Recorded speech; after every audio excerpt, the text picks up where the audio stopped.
അയ്യോ അയ്യോ, നിന്റെ മൂക്കിടിച്ച് ഞാൻ ചമ്മന്തിയാക്കും. നിന്നെ ഞാൻ കാണിച്ചു തരാടാ.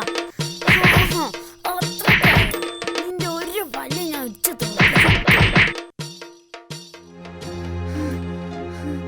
ഇന്ന് നിന്നെ പറ്റി ഞാൻ ടീച്ചറോട് പറഞ്ഞു കൊടുക്കും. എന്നെ അടിയടിച്ചേ. നീയും മോശമൊന്നും അല്ല. നീയല്ലേ തുടങ്ങിയത്. നീ ചോദിച്ചു വാങ്ങിയതല്ലേ. എന്തായാലും നിന്നോട് എനിക്ക് നന്ദിയുണ്ട്. ഞാൻ പറിക്കാൻ വെച്ച പല്ല് നിന്റെ അടിയോണ്ട് ഇങ്ങ് പോന്നു. 100 രൂപ ലാഭം. സാറേ, ഈ ടിൻഡു എന്നെ ചെരുപ്പോണ്ട് തല്ലി.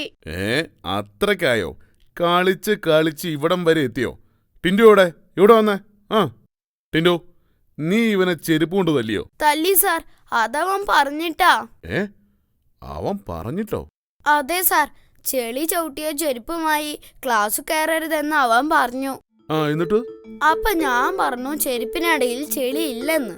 അപ്പൊ അവൻ പറയുവാ, എന്നാ ചെരുപ്പിനടിയൊന്ന് കാണട്ടെ എന്ന്. അപ്പൊ ഞാൻ എന്റെ ചെരുപ്പ് ഊരി ഒരു അടി കൊടുത്തു. ശരി ശരി, ഇന്നലെ പഠിപ്പിച്ച എല്ലാം ഓർമ്മയുണ്ടല്ലോ. എന്താ ടിൻഡു, എല്ലാം തറുവാക്കിയോ? അങ്ങനെ മാത്രം പറയരുത് സാർ. ടിൻഡു കുരുത്തക്കേട് കാണിക്കും, അടിപിടി കൂടും. പക്ഷേ ഒരിക്കലും ഒരു തറയാകില്ല സാർ. അതല്ലടാ, ഇന്നലെ ക്ലാസ്സിലെടുത്ത എഡീഷനും സബ്ട്രാക്ഷനും ഒക്കെ മനപ്പാടമാക്കിയോ എന്നാണ് ചോദിച്ചത്. അവരൊക്കെ ആരാ? പുതിയ അഡ്മിഷനാണോ? എന്തായാലും എനിക്കറിയില്ല. എഡീഷൻ എന്ന് പറഞ്ഞാൽ കൂട്ടൽ, സബ്ട്രാക്ഷൻ എന്ന് പറഞ്ഞാൽ കിഴിക്കൽ. അതിനാണോ ഈ വായിക്കൊള്ളാത്ത പേരൊക്കെ പറയണേ? ടിൻഡു, നിനക്ക് കൂട്ടാനറിയുമോ? എനിക്കിഷ്ടം മീൻ കൂട്ടാനാ. അതല്ലടാ, 2 സംഖ്യകൾ തമ്മിൽ കൂട്ടാൻ അറിയോന്ന്. കുറച്ചൊക്കെ അറിയും. എന്നാ ഞാനൊരു കണക്ക് തരാം.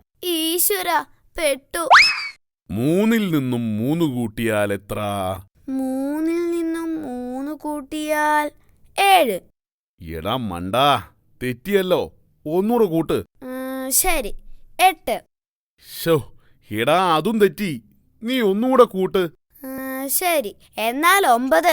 ഇതെന്താടാ കൂടിക്കൂടി വരുന്നത്? ഓരോ പ്രാവശ്യം ഉത്തരം പറയുമ്പോ സാറല്ലേ പറഞ്ഞേ ഒന്നുകൂടെ കൂട്ട്, ഒന്നുകൂടെ കൂട്ട്.